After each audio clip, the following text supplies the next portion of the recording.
ತಂಡದ ಶಿಸ್ತಿನ ಮಾರ್ಗದರ್ಶನ ನೀಡಿದ್ದಾರೆ. ಅದೇ ತಂಡದಿಂದ ಧ್ವಜವಂದನೆ ಸಲ್ಲಿಸಲು ಯಾವ ರೀತಿಯ ಇಲ್ಲ. ನಮ್ಮ ರಾಷ್ಟ್ರ ಭಕ್ತಿಯನ್ನು ಮೆರೆದಿ ಧ್ವಜಕ್ಕೆ ರಾಷ್ಟ್ರಕ್ಕೆ ಪಂಢರಪುರ ಯಾತ್ರೆ ದಯಮಾಡಿ ಊರಿನ ಗಣ್ಯಮಾನ್ಯರು ಕೂಡ ಆಸೀನರಾಗಬೇಕು. ಕೊಡ್ಲಿಕ್ಕೆ ಕಾರಣೀಭೂತರಾಗಿರ್ತಕ್ಕಂಥ, ಸ್ವತಂತ್ರಕ್ಕೆ ಕಾರಣೀಭೂತರಾಗಿರ್ತಕ್ಕಂಥ ಲಕ್ಷ ನಮ್ಮ ಸ್ವತಂತ್ರ ಹೋರಾಟಗಾರರು ತಮ್ಮ ಪ್ರಾಣವನ್ನ ತಮ್ಮ ರಕ್ತವನ್ನ ಹರಿಸಿ ಈ ದೇಶಕ್ಕೆ ಸ್ವತಂತ್ರ ಕೊಟ್ಟಿದ್ದಾರೆ.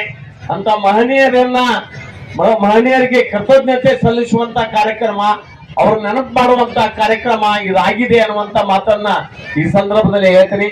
ಬಹಳ ನನಗೆ ಅತ್ಯಂತ ಆಸಕ್ತಿದಾಯಕ ಅಂದ್ರ ನಮ್ಮ ಮಕ್ಕಳಲ್ಲಿ ಒಂದು ರಾಷ್ಟ್ರ ಪ್ರೇಮವನ್ನು ಮೂಡಿಸುವಂತ ಈಗ ಪಥಸಂಚಲನ ಇಲ್ಲಿ ನಡೀತು.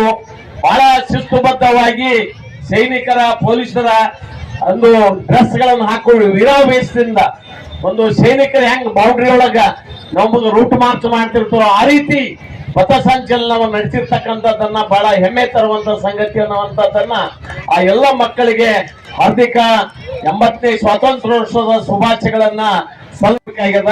ನಾವೆಲ್ಲರೂ ನಮಗೆ ಏನು ಸ್ವತಂತ್ರ ಹೋರಾಟಗಾರರು ಪ್ರಾಣ ತ್ಯಾಗ ಮಾಡಿ ರಕ್ತ ಚೆಲ್ಲಿ ನಮಗೆ ಸ್ವತಂತ್ರ ಕೊಡಿಸಿದ್ದಾರೋ ಈ ಸ್ವಾತಂತ್ರ್ಯವನ್ನ ಉಳಿಸಿ ಬೆಳೆಸಿಕೊಂಡು ಮುಂದೆ ಹೋಗೋಣ, ಸಾಗೋಣ.